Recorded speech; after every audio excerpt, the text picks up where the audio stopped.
E hoje o nosso entrevistado no canal é o Fábio. Ele trabalha numa empresa grande aqui em Tóquio e na parte de inteligência técnica, né? Informação ou tecnologia? Não, tecnologia da informação. É pai, já foi casado com japonesa, hoje é casado com japonesa também? Fábio, fala um pouquinho da sua trajetória. Da onde que você veio do Brasil? Eu vim de São Paulo, perto de Osasco, entre Osasco e Jaguaré, um parque chamado Parque Continental. Cheguei no Japão em 1990, em fevereiro, quer dizer, já são mais de 31 anos. E eu vim aqui como, acho que a maioria dos brasileiros, né? Vim como Dekasegi. Fiquei em Hamamatsu, Kakegawa, Toyohashi, Toyokawa. Fiquei pingando de um lado para o outro durante 1 ano e meio, mais ou menos. Aí depois eu conheci minha ex-esposa. Aí eu resolvi fazer um desafio aqui em Tóquio. Quando você veio do Brasil, você já falava japonês? Não, nada. Você teve que aprender na marra?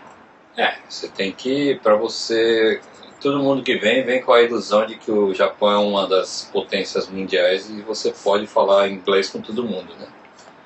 Foi o que aconteceu comigo. Aí chegando aqui, você vai fazer uma compra numa lojinha e ninguém fala nada de inglês. E você já falava inglês então? Já. Eu lembro que quando eu fui comprar açúcar, eu não sabia como é que falava açúcar em japonês, não sabia ler o tal do japonês. Aí eu comprei um negócio que era branco, comprei sal. Coloquei sal no café, aí que eu percebi que eu tinha comprado sal. Mas é assim, né? Então, Fábio, você veio com aquele sonho que você ia trabalhar em fábrica, ou você veio com aquele sonho que você ia chegar onde você está hoje? Não. Porque a maioria do pessoal que vem do Brasil fala, eu vou pro Japão para trabalhar em fábrica. Ele não vai falar assim, não, vou vir para trabalhar numa grande empresa, vou trabalhar no engenheira, né? Não. Qual é o seu sonho, a sua expectativa? Eu vim aqui mais para expectativa de, primeiro, conhecer a terra dos meus avós. E segundo, para tentar juntar uma grana para, sei lá, fazer alguma coisa no Brasil. Eu não tinha ideia nenhuma do que eu queria fazer, mas como o Japão era um lugar que tinha futuro, que pudesse lugar de expectativa, né? Um negócio de sonho, esse lance. Aí eu vim pra cá mais pra isso. Eu vim com a intenção de ficar 1 ano, 2, e juntar uma grana e voltar. E hoje você está com 31 anos. 31 anos. Fábio, você tinha me falado que você trabalhou em fábrica. Né? Por quanto tempo você trabalhou na fábrica? Em fábrica eu trabalhei 1 ano e meio, mais ou menos. 1 ano e meio. Aí depois que eu vim para Tóquio, eu comecei a trabalhar em business hotel, em front. Trabalhei em posto de gás, porque táxi aqui no Japão é movido a gás. Eu trabalhei como motorista de caminhão, fazia entrega de botijão de gás, essas coisas. Trabalhei em um clube de jazz, que eu fazia bebida, fazia comida também. Trabalhei em construção, em empresas de linen, né, que faz cleaning para roupa, essas coisas. De lavanderia, né? Isso. E antes de eu começar a trabalhar em TI, antes de eu começar a procurar alguma coisa que ia me dar futuro, foi esse lance de caminhoneiro. Né? Caminhoneiro.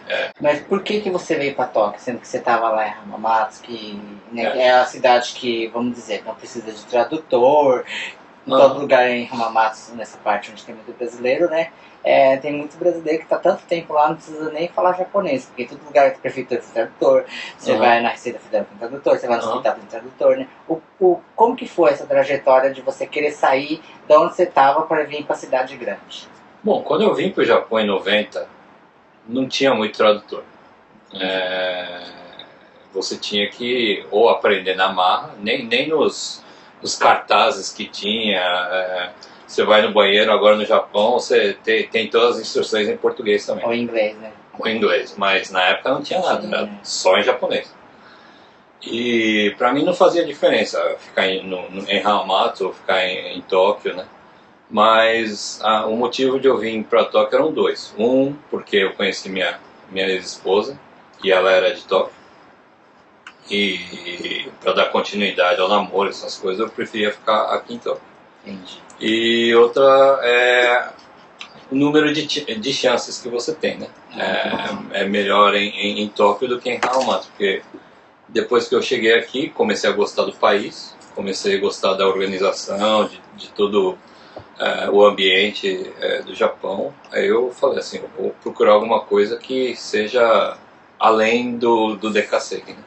Entendi. Uma vez você me falou que você passou por uma situação muito difícil em Hamamatsu, né? Sim. Que você acabou sendo morador de rua, né? Sim. Não entendi direito. Uhum. Me fala um pouquinho dessa parte que você virou homeless.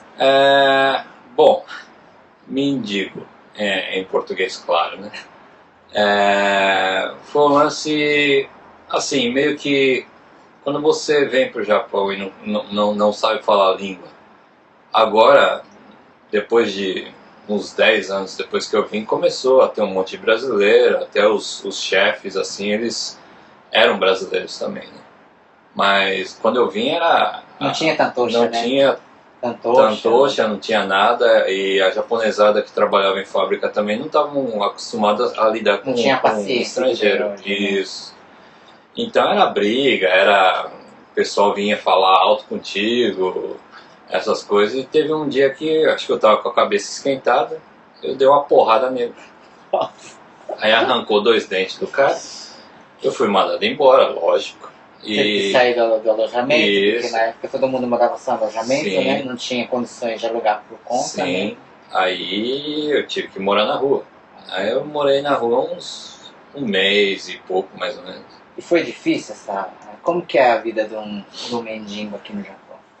Bom, foi até um período bom para eu pensar no que eu tinha feito, no que eu queria fazer e dar uma olhada mais ou menos no que eu sou, né? Então foi um mês e meio na rua que eu passei mais ou menos assim, meditando no que eu queria fazer mesmo, né? Aí foi aí que eu... Você vendia latinha, pegava papelão, como era o lance? Como eu fiquei um mês e meio, eu ainda tinha um pouquinho de economia. Então eu gastava 1.000 ienes por dia, nem isso, para comer. E o meu vizinho, não sei se dá para você falar que é vizinho quando você é mendigo, mas o cara que morava do meu lado, eu acompanhava ele quando ele ia procurar comida, assim, nos lixos das lojas de conveniência. E você comia isso daí? Comia, sempre comia. Eu servi exército no Brasil, né? Então esse lance de sobrevivência para mim não tem problema nenhum. A gente ia até na beira dos rios assim para procurar o que dá para comer, o que não dá para comer, entendeu? E foi assim que a gente passou. E nesse lance aí tinha uma senhora que vinha passear com o cachorro dela todo dia e percebeu que eu era novo. Eu tinha o quê? Uns 20 anos, 21, quase 22 anos. E ela perguntou para o meu vizinho, por que ele está aqui, né? Ele é estrangeiro, perdeu emprego e tá aí, mas você conseguiu falar com ele? Ele fala um pouquinho de japonês aí e tal. Aí o seu vizinho lá nem entendia o que você falava, mas tá te ajudando. Porque ele me tinha... Bom, o que eu entendi da conversa dele é que ele tinha uma filha ou um filho que morava no estrangeiro. E ele virou mendigo porque a empresa dele faliu e ele teve que sair da onde ele vivia. Foi aí que ele se divorciou e virou mendigo. Ele já estava mendigo já uns 7 anos por aí. E ele falava um pouco de inglês também. Então dava pra gente se comunicar, né? E foi ele que falou pra senhora que eu tava assim, tinha chegado no Japão há um ano mais ou menos e não falava japonês direito, estava difícil para arrumar emprego, não sei o que e tal. E essa senhora, ela, bom, não sei se dá para falar isso, mas ela tinha um snack para mulheres, para casadas, assim, que elas agora tem esse rostocravo, né? É um lugar onde você vai pra cantar, pra tomar cerveja, não sei o quê. Pra comer um petisco, né? Pra Isso. beber uma cerveja, né? E eu trabalhei aí. Ela que te arrumou a vaga. Isso. E eu morei no alojamento que ela tinha também. Então ela já te arrumou o alojamento, arrumou o serviço, Isso. E eu fiquei aí 3 meses, mais ou menos. E foi daí que eu me virei, né? Conseguiu, né? Se organizar, né? Aí foi uma dessas aí que eu arrumei um emprego de tsuyako. Mesmo sabendo em uma empresa, agência lá em Hamamatsu. E nesse lance de tsuyako que eu conheci minha esposa. Eu fui levar um outro brasileiro para comprar passagem de volta pro Brasil e ela trabalhava nessa agência. Foi em Hamamatsu que você conheceu a sua primeira esposa. Isso. Entendi. Aí, Fábio, você conheceu a sua primeira esposa japonesa, né? Você tem 2 filhos, né? Uhum. Você veio de lá, de Hamamatsu pra Tóquio, ou ainda você ficou um tempo lá? Não, assim que eu conheci ela, a gente começou a... Eu conheci ela na agência, eu convidei ela para sair. A gente tinha um restaurante brasileiro lá chamado Tia Maria, que depois de umas 9 horas da noite, assim, eles começavam a fazer um salão de dança também, né? E eu dançava lambada também já na época, eu ensinei ela a dançar lambada. Ela gostou, não sei o que e tal, a gente começou a namorar. Aí depois ela ficou em Hamamatsu uns 3 meses, aí depois ela voltou pra Tóquio. Ela era de Tóquio. Porque ela foi lá pra ajudar a abrir a agência, né? Entendi. E eu falei, vou largar minhas coisas aqui e vou pra Tóquio. Não tinha nada em Tóquio, não tinha nenhuma, nem sabia se tinha algum brasileiro aqui ou não. É lógico que tinha, mas você não conhecia ninguém. Aí quando eu cheguei aqui, agora chama Tokyo Metropolitan, aquela revista, né? Aquela revistinha. Antigamente tinha outro nome. Que eu não lembro. Guia, né? E tem bastante anúncio de emprego para estrangeiro. E foi aí que eu vi um anúncio em português. Eu falei assim, interessante. Aí foi lá que eu comecei a trabalhar e o emprego era de ir buscar brasileiro em Narita, de carro, né? E para levar para as fábricas ou para a agência, não sei o que e tal. E como eu já tinha feito a tradução da minha carteira de motorista, então eu dava para eu fazer esse trabalho. E foi assim que eu comecei minha trajetória aqui em Tóquio, né? Depois disso eu arrumei um emprego numa agência de turismo, porque eu falava inglês também. Então eles me ajudaram, eles queriam que eu fosse responsável pelos estrangeiros, os clientes estrangeiros.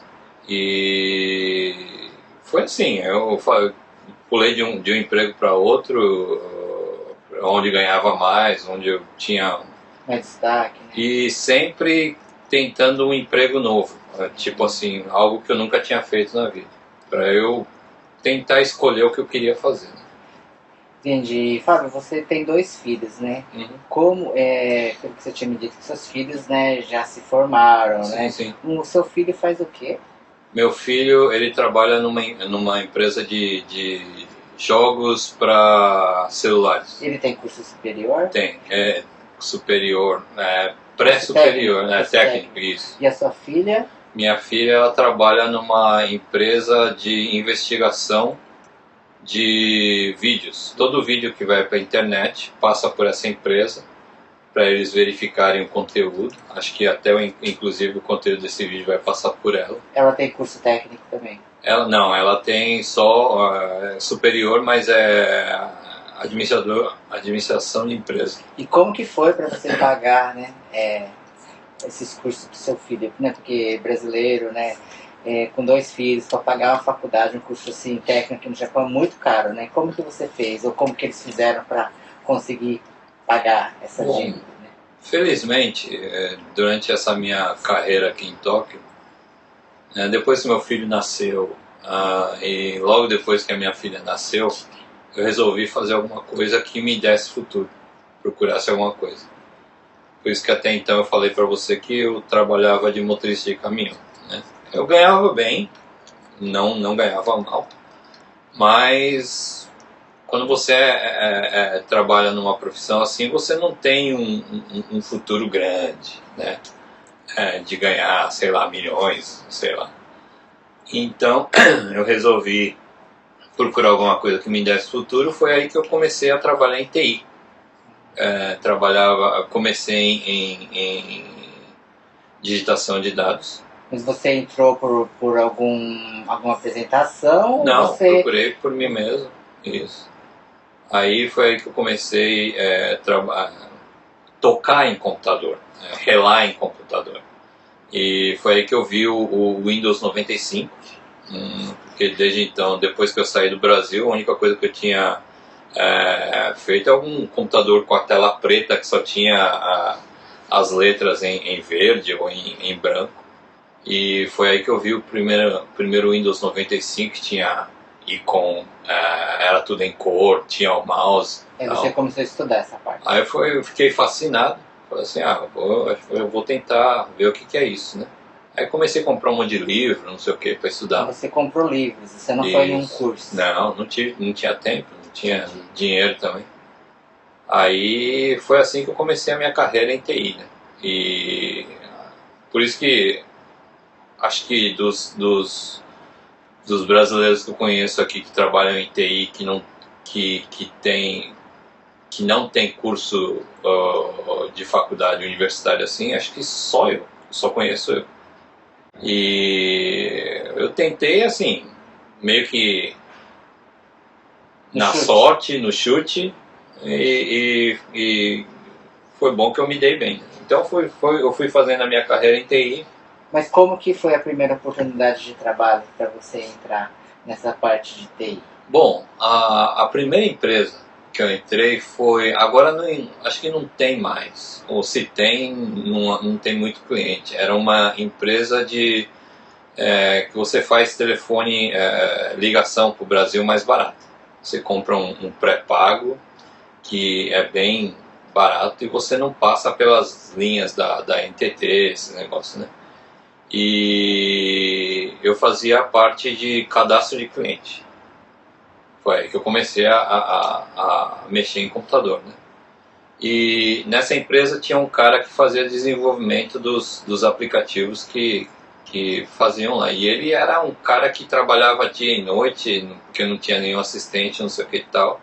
Era brasileiro ou japonês? Era brasileiro também. Aí eu me voluntariei para ajudar ele, né? Foi aí. Aí esse brasileiro que te ensinou um pouco, né? Para você estar onde você está hoje, né? Ele me deu as dicas, aí como eu disse, eu comprei um monte de livro, comecei a estudar, fiz um investimento de comprar um computador que na época custava 300 mil ienes ou mais, e é mais ou menos $3.000.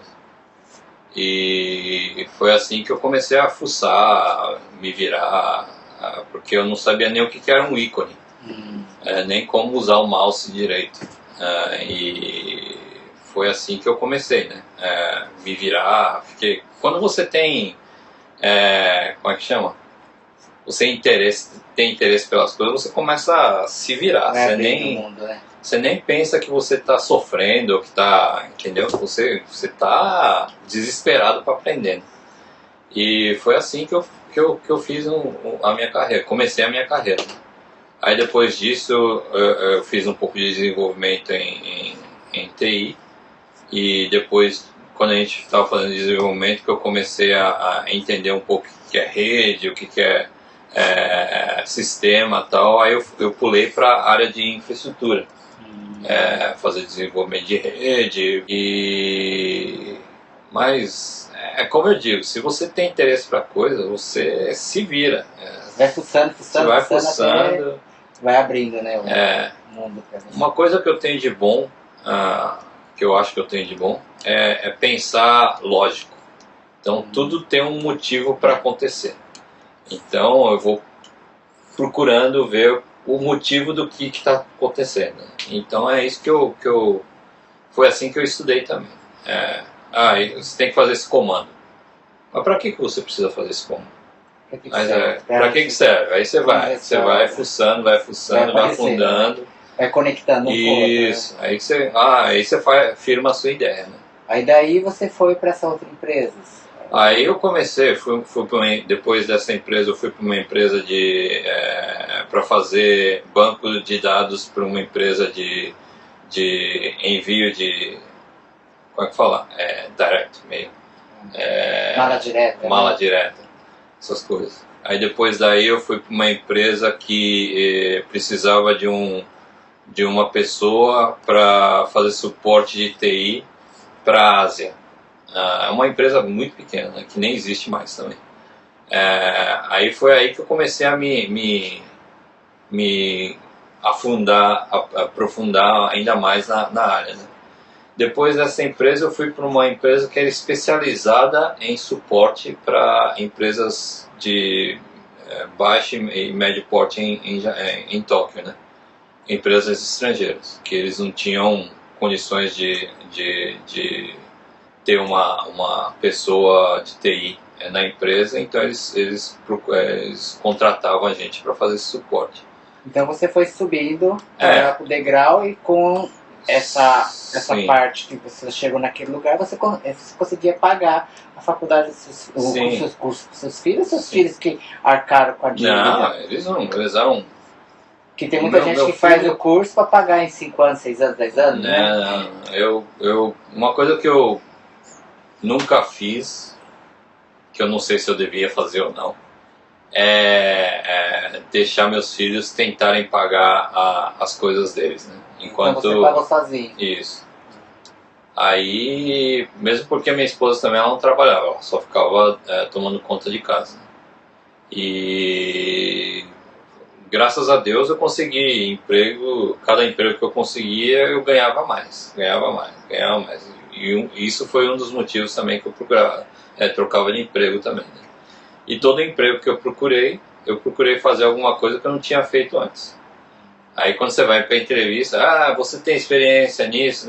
Tenho, sem problema nenhum. Já fiz isso, já fiz aquilo, tudo mentira, eu nunca fiz nada. Mas é uma coisa que me como é que fala? Incentivava a ficar procurando, né? E me incentivava a aprender coisas novas também. E foi assim que eu fui subindo. E até agora, estou como... meu último emprego também foi numa empresa de seguro americana, que eu era vice-presidente de TI, tomava conta da Ásia, da regional da Ásia. Você morou no Brasil através dessa empresa, né? Minha última função lá foi servir como um CIO interino no Brasil. Você morou em Copacabana? Não, em Ipanema. Ipanema, foi uns 2 anos atrás, né? Foi em 2019. Você morou um ano lá, quase né? um ano, Aí eu voltei, aí começou a pandemia, essas coisas aí. E você também viajou em vários países, né? Qual país você viajou? Malésia, que você falou? Ásia, eu já fui para Hong Kong, tudo a trabalho, China, isso, Índia, Malásia, Indonésia, Taiwan, Singapura. Ásia inteira? Vietnã? Vietnã também, Tailândia, só não fui para a Austrália. E Camboja também já fui uma vez a serviço. Fui para os Estados Unidos também, Canadá, México, Argentina. Turquia foi para aqueles lados também? Não? Turquia não, fui para a França. Foi para Coreia? Coreia também. Ixi, fui para um monte de lugar. Tudo a trabalho, né? Tudo a trabalho. Você acha que agora, com a evolução da internet, a ambição é maior de vir para uma cidade grande? Bom, eu acho o seguinte, depois de 31 anos aqui no Japão, eu penso o seguinte, que tem dois tipos de brasileiros que vêm aqui para o Japão. Um, fica a vida inteira em fábrica. Não quer saber, não é que não quer saber, não tem... Tá bom pra eles, né? Não, é que eles não têm ganância. Não tem essa vontade de crescer. Eles querem juntar dinheiro para voltar ao Brasil e fazer o negócio deles. Então, o pessoal que quer voltar para o Brasil. Agora, tem a outra parte que quer fazer carreira. Que é 95% do pessoal é o pessoal que quer voltar ao Brasil. E 5% é o pessoal que quer fazer carreira. Esse pessoal que vem para fazer carreira, ele já não vem necessariamente para trabalhar em fábrica. Ele já vem, já procura uma empresa em Tóquio ou em uma cidade grande para seguir a carreira deles, né? Então, o que eu acho é que se você tem a oportunidade de vir para o Japão e queira fazer alguma coisa, já que você vai gastar uns anos aqui, por que não fazer uma coisa que te dê futuro, né? A não ser que você não tem nada a fazer no Brasil, não tem nenhuma carreira no Brasil e quer vir aqui só para juntar dinheiro, tudo bem, isso é um jeito de pensar. Mas para mim, quem veio com esse pensamento e voltou, acho que 10%, menos que isso, fizeram sucesso nisso, né? O resto... Você se sente privilegiado morando em Tóquio? Não, privilégio não, porque como falei, você tem que ter a cabeça feita, né? Colocar a cara pra lutar, Que tem muita gente que fala assim, nossa, ele deu sorte, né? Não, muita gente fala. Esse cara é sortudo. Não vê como é difícil. Eu não tô nem aí, o pessoal fala o que eles querem, entendeu? Assim como tem torcida a favor, tem torcida contra também. Então, pra mim, eu sei o que eu fui, eu sei o que eu fiz e fico muito orgulhoso de mim mesmo. Então é um lance que eu acho que, por exemplo, meu irmão e minha irmã também, eles vieram para o Japão, ficaram um tempo, voltaram. Eles não quiseram ficar. Meu pai é um cara que o sonho dele é viver no Japão, mas ele não vem por causa dos netos, dos filhos também, entendeu? Então... Tem medo de gostar daqui. Não, ele veio, inclusive. Quando meu filho nasceu, ele ficou 1 ano no Japão. Ele veio com a intenção de ficar 1 mês. Aí depois de ver meu filho, ficou com vontade de ficar 1 ano e falou, eu só vou embora depois que ele começar a me chamar de Didi. De vovô, né? Aí foi o que aconteceu. Ele se virou para arrumar emprego também. Ele chegou um final de semana, de repente falou assim, Fábio, eu tô mudando. Mudando para onde? Eu vou trabalhar numa empresa de udon. Udon é macarrão japonês. Como assim? Eu arrumei emprego. Eu só vou embora daqui quando o seu filho me chamar de Didi. Tá bom. Aí depois ele se mudou. Aí eu fui visitar ele um dia, um final de semana, ele não estava. Eu falei assim, por que ele não está? Aí fiquei esperando, pensei que ele tivesse ido fazer compra, alguma coisa assim, ou passear, andar. Aí não voltava. Eu peguei e fui embora, né? Aí no outro final de semana eu fui lá e falei, eu vim semana passada, você não estava... não, é que eu arranjei um time de beisebol, estava jogando beisebol. Todo final de semana estou jogando. Caramba!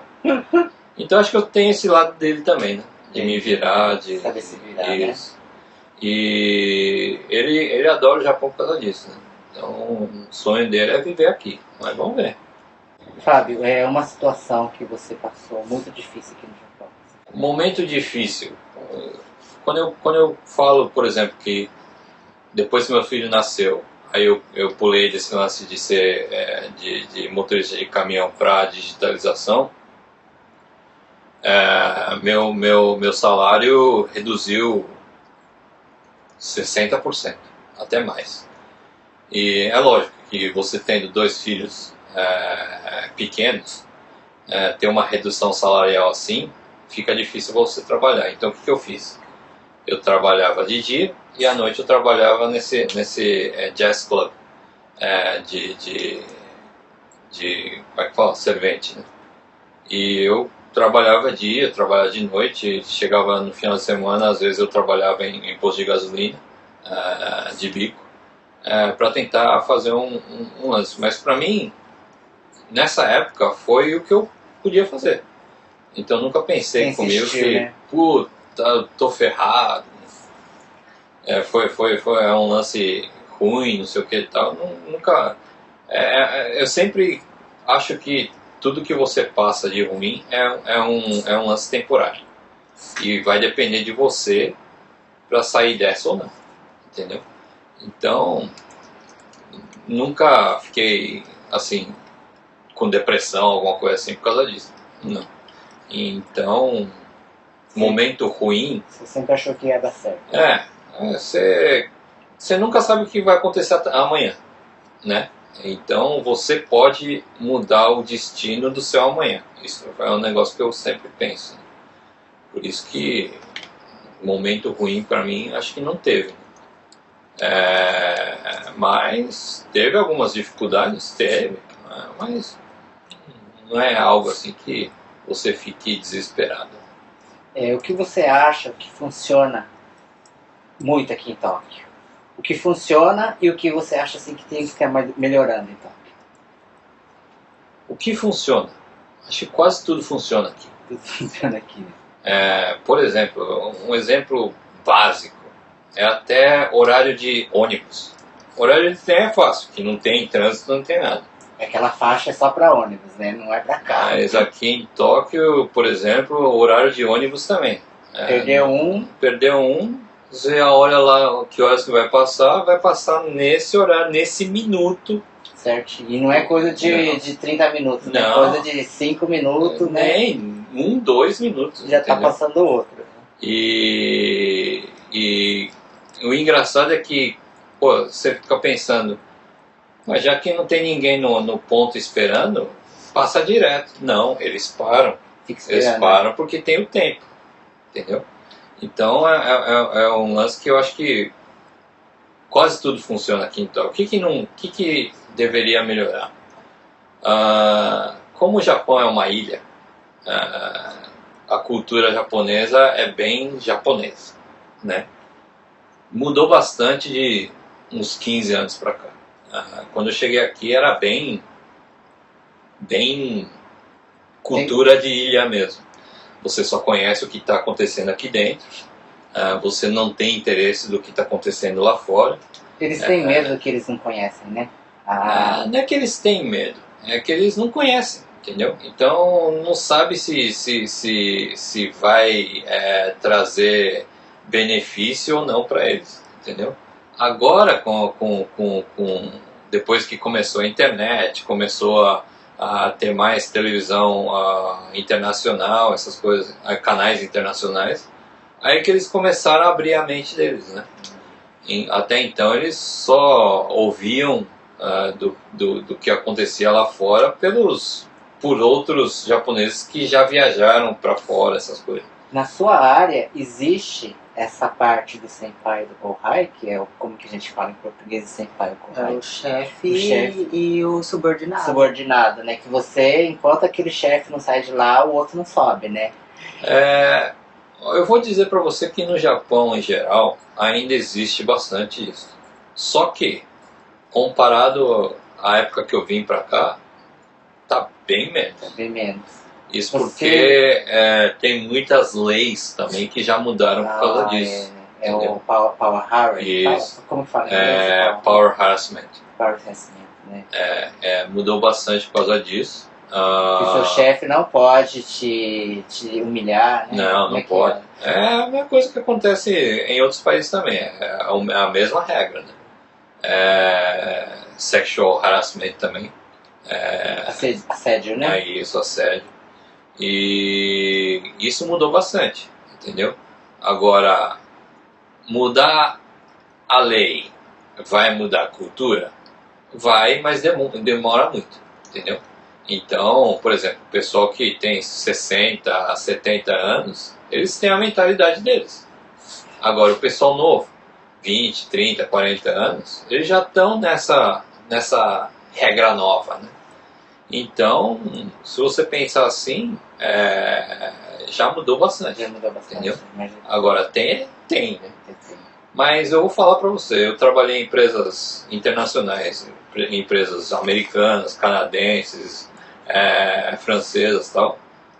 Toda empresa tem. Tem, independente do Toda país. empresa tem isso. Principalmente os mais antigos, entendeu? Então não é só um lance específico de Japão. Tá? O mundo inteiro. Para mim é o mundo inteiro. Por isso que tem esses movimentos LGBTD, essas coisas, entendeu? Por quê? Porque isso existe em qualquer país. Pensando em Estados Unidos, por que você acha que o Trump ganhou? Porque os Estados Unidos é um país bastante conservativo. Principalmente primeiro American Dreams, né? Você vai lá, tem um monte de estrangeiro morando e tal, você pensa, pô, é bem liberal. Não é. Se você pensar bem, entrar numa empresa americana, você sente o que é lá verdadeiramente. É até pior que o Japão, entendeu? Então, se você comparar os Estados Unidos com o Brasil, que tem mais ou menos a mesma história de trazer imigrantes e formar um país baseado em estrangeiro, é bem diferente. E o que você acha que não funciona em Tóquio? O que não funciona? Ou tem que melhorar? O Japão, apesar de ser uma das potências internacionais, a cultura faz que o japonês não aceite muita mudança, ou demore para aceitar uma mudança.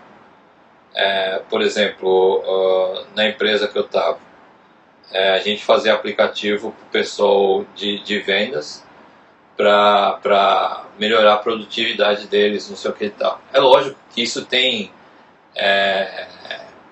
um lance, um motivo de cada país, né? Por exemplo, no Brasil, o país é muito grande. Para você fazer uma venda e em um cliente, geralmente isso vai te demorar um dia, umas horas para ir, umas horas para voltar ao escritório, né? Então você tem no aplicativo, você vai ao cliente, já prepara toda a documentação virtualmente, lá, né? virtualmente e já pode ir para o outro cliente mais próximo, entendeu? Agora, isso para o Brasil foi um lance muito bom. Agora, no Japão, o que acontece? Principalmente venda de seguros.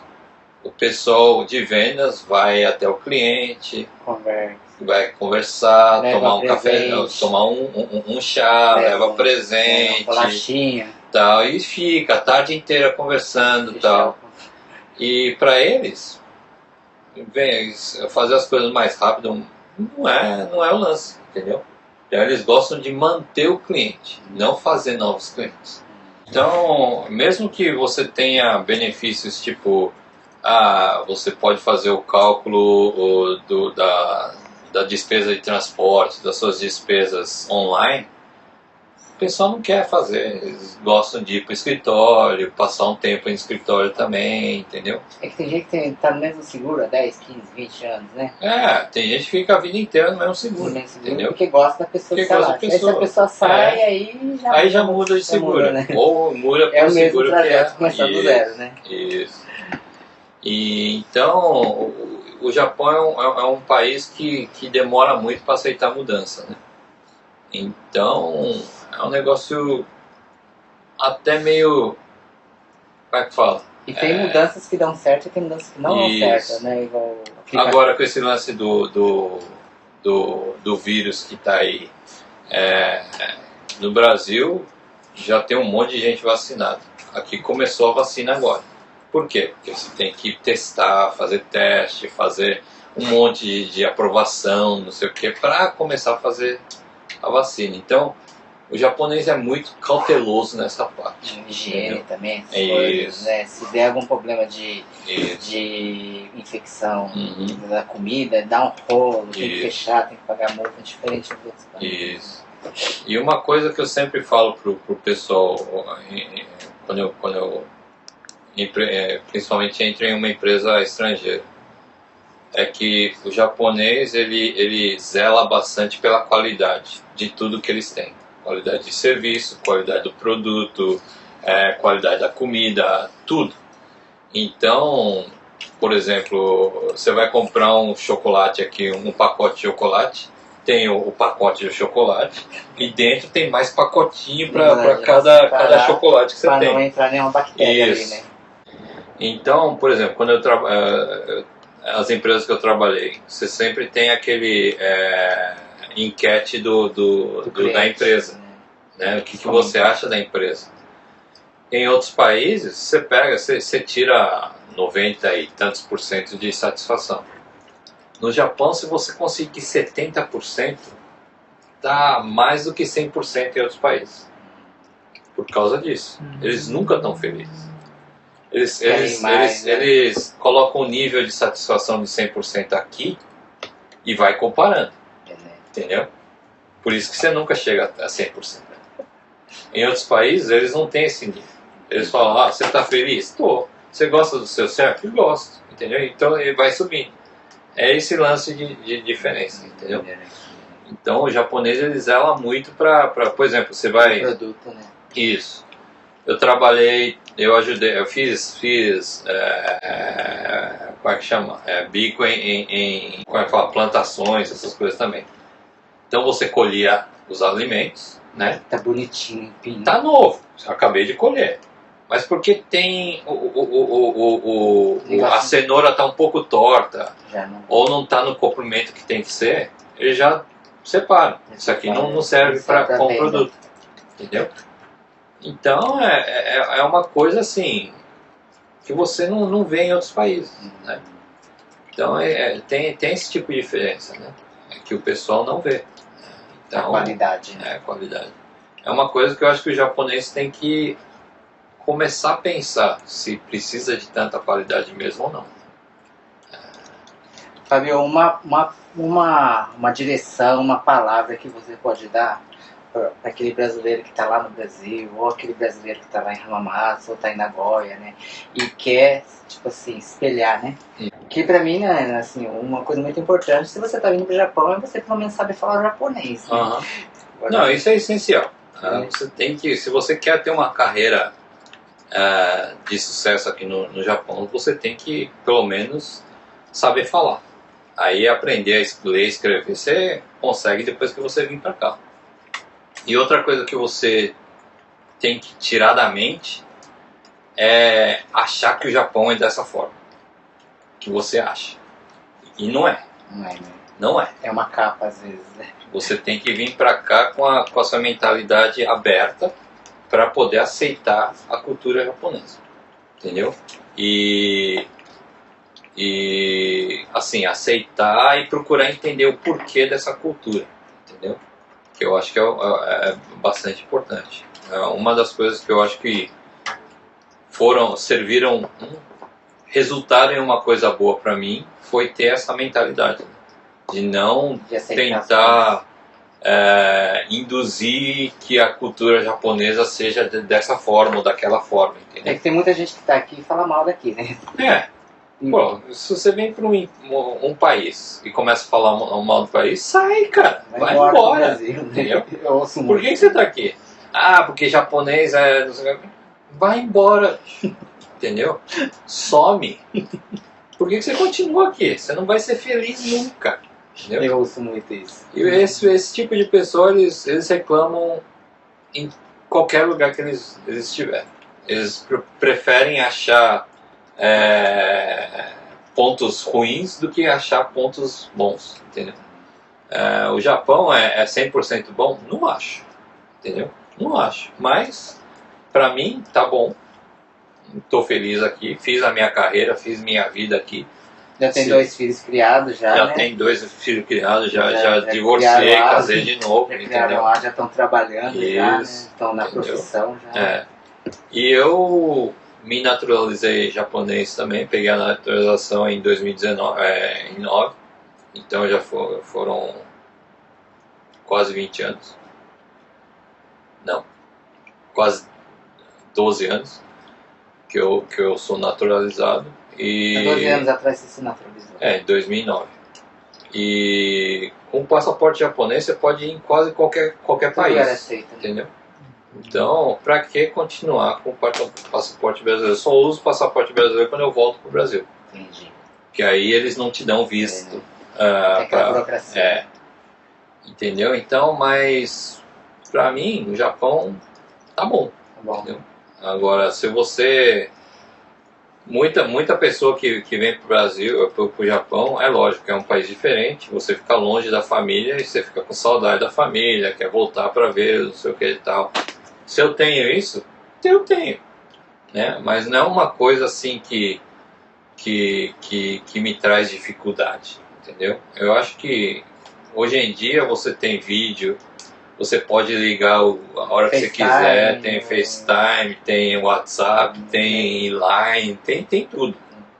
Então tem jeito de você matar as saudades. E depois você junta o dinheiro, fica lá um mês, volta, entendeu? Você não precisa necessariamente deixar o trabalho para voltar, tirar umas férias, não. Mas você tirar umas férias para ir para algum lugar por aqui, tudo bem, entendeu? É a mesma coisa, só que para voltar ao Brasil demora mais, né? Muito mais.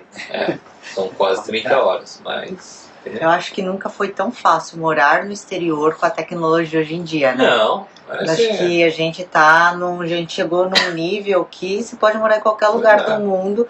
Porque antigamente, quando eu vim pela primeira vez, era aquele negócio de comprar o cartão e ter que ir no orelhão para poder ligar. E agora, agora é só apertou o dedo aqui no celular, você já está falando com a pessoa em qualquer lugar do mundo. É incrível, né? Quando eu vim para cá... quando você veio era pior ainda, né? Eu lembro que uma ligação internacional para o Brasil era 250 ienes por minuto. Nossa, era só falar o essencial do essencial. 10 minutos. Então você comprava um cartão de 10 mil ienes, demorava 5 minutos, 6 minutos para acabar. Entendeu? Agora... E fora que no inverno a gente tinha que ir lá pra rua, né? Naquele frio, nevando, no orelhão, pegando fila no orelhão. Quando você tinha telefone no alojamento, em vez de você discar 001, você discava 002, se eu não me engano. Por quê? Porque depois que você desligava, eles te davam uma ligação para falar quanto que foi. E você tinha que anotar quanto que você gastou, não sei o que, pagar, né? Pra pagar depois. Caramba. Tinha esse tipo de dificuldade, mas agora é de graça. E é verdade, é de graça, né? Porque você faz FaceTime, você faz WhatsApp, ligação, entendeu? De graça. É andar de acordo com o que a tecnologia vai indo, né? Isso, até mensagem você pode mandar com voz, entendeu? Line, tudo. Ô pai, vê aí, manda alguma coisa pra mim, ou me liga tal dia e tal, entendeu? Com saudade. É então, verdade assim, mesmo. até trabalho agora você pode trabalhar remoto. Então. Eu, por exemplo, eu trabalho 100% remoto. Então, semana passada eu estava em Okinawa, estava trabalhando de lá, entendeu? Tava passeando em Okinawa, tava na ilha e tava Você vai pra praia, fica sentado na praia lá trabalhando, sem problema nenhum, entendeu? Então a tecnologia agora está muito boa. Muito boa. Te facilita bastante. E tende a ficar até melhor, Isso. né? E eu conheço umas empresas também que fazem entrevistas por vídeo. Nossa, que legal. E às vezes a pessoa está morando no exterior com planos de vir para o Japão. Eles empregam a pessoa antes dela vir para o Japão, lá da onde elas estão. E depois que parar a pandemia, que eles vão se mudar para cá. Por quê? Porque você pode trabalhar remotamente. Uma última pergunta. Você que é um cara renomado nessa parte de inteligência técnica, que você já está bem acima, você recebe muito OFA, né? Que seria muito... Como é que fala em português? OFA? Oportunidade. Oportunidade de outras empresas. Você recebe, não recebe? Algumas. Agora na pandemia ficou meio difícil, mas... Porque muita gente fica com medo de sair. Então as vagas estão bem limitadas. Mas você continua Mas recebendo, né? mesmo assim eu continuo recebendo. E sempre com salário maior do que Isso. você já está recebendo Isso. atualmente, né? Eu procuro filtrar nas melhores, né? Eu vejo um monte que é lá embaixo ainda. Esquece. Entendeu? Mas a oportunidade está assim. Então o mercado agora tá bem mais fácil do que antigamente. Antigamente você ficava olhando, comprando jornal toda semana para ver o anúncio, não sei o que, tá, mas agora esperando a resposta de currículo. seu currículo está na internet também, entendeu? Então fica bem mais fácil. Fábio, obrigado por Obrigado a no vocês. domingo à tarde, né?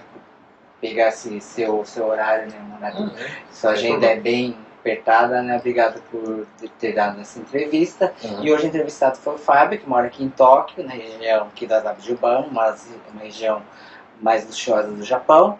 E a gente aguarda vocês na próxima entrevista. Muito obrigado e se inscreva e deixe comentário, por favor. Obrigado. Então, compartilhem. E, gente, não esqueça, porque vocês estão assistindo o vídeo, mas vocês não estão se inscrevendo no canal. Então se inscrevam para dar uma força pra gente, para cada vez mais a gente trazer pessoas assim como o Fábio, brasileiros que conseguiram vencer, deixaram todas as dificuldades para trás e estão agora numa vida que às vezes muitas pessoas procuram, mas elas acabam desistindo porque elas não querem pagar o preço. Então a gente assistir esse tipo de vídeo nos motiva a querer não desistir. Então pra gente continuar trazendo conteúdo de qualidade, a gente precisa do apoio de vocês, tá? Obrigado. Obrigado. Tchau, tchau.